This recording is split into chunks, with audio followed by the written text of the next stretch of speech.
Hi all, welcome to spicy kitchen.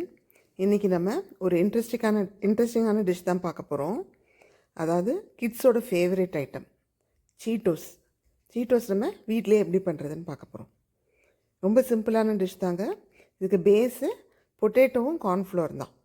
So அதை வச்சு நம்ம எப்படி சீட்டோஸ் பண்ணுறதுன்னு பார்க்கலாம்.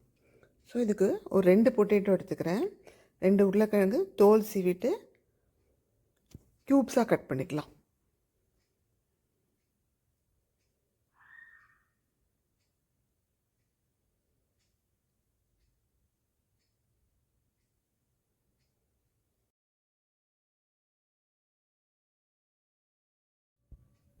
இது நம்ம வீட்டிலையே செய்கிறோன்றதுனால பசங்கள் கூட தைரியமாக கொடுக்கலாம். நம்ம யூஸ் பண்ணுற ஆயிலில் தானே பண்ணுறோம் அப்படின்னு.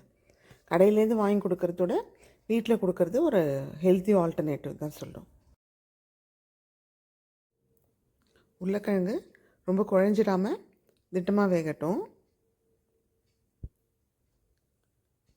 இப்போ கொதிக்கிற தண்ணியில் உருளைக்கிழங்கு நல்லா வெந்துட்டுருக்கு.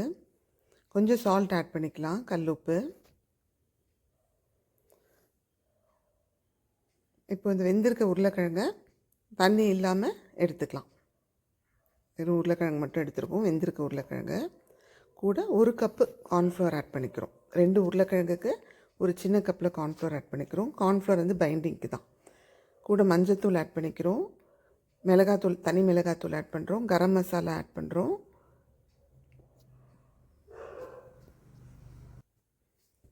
கொஞ்சம் கொரியாண்டர் லீவ்ஸ் ஆட் பண்ணிக்கலாம். எல்லாத்தையும் நல்லா மிக்ஸ் பண்ணிக்கலாம். பாருங்கள், கையில் தொட்டால் ஒட்டாமல் வரணும், ஒட்டக்கூடாது. அப்படி கொஞ்சம் தண்ணி இருந்ததுன்னா 1 ஸ்பூன் கார்ன்ஃப்ளவர் எக்ஸ்ட்ரா போட்டுக்கலாம். இப்போ பாருங்கள், நல்லா உருட்டுற கன்சிஸ்டன்சிக்கு வந்திருக்கு.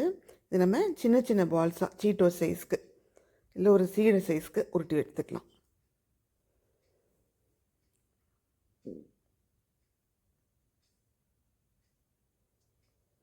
எல்லா மாவையும் உருட்டிட்டோம்.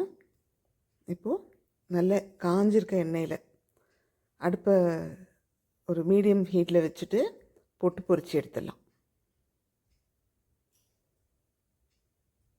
நல்லா ஒன்றோட ஒன்று ஒட்டாமல் பிரித்து விட்டுட்டு நல்லா கிறிஸ்பாக வர வரைக்கும் பொரித்து எடுத்துடலாம்.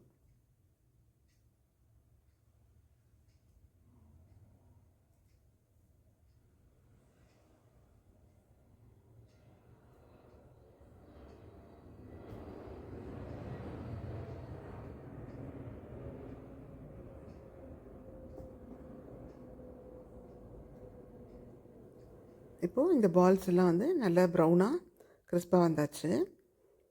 இதை நம்ம ஒரு டிஷ்யூ பேப்பர் வச்சு ஒரு வடிதட்டில் எடுத்துடலாம். நெக்ஸ்ட்டு பேட்சை போட்டு ஆயிலில் ஃப்ரை பண்ணிக்கலாம்.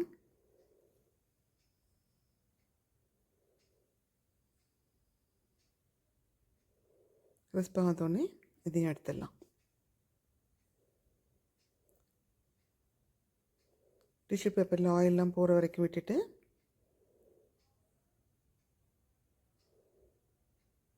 ஒரு சர்விங் பவுலில் எடுத்துடலாம். அதை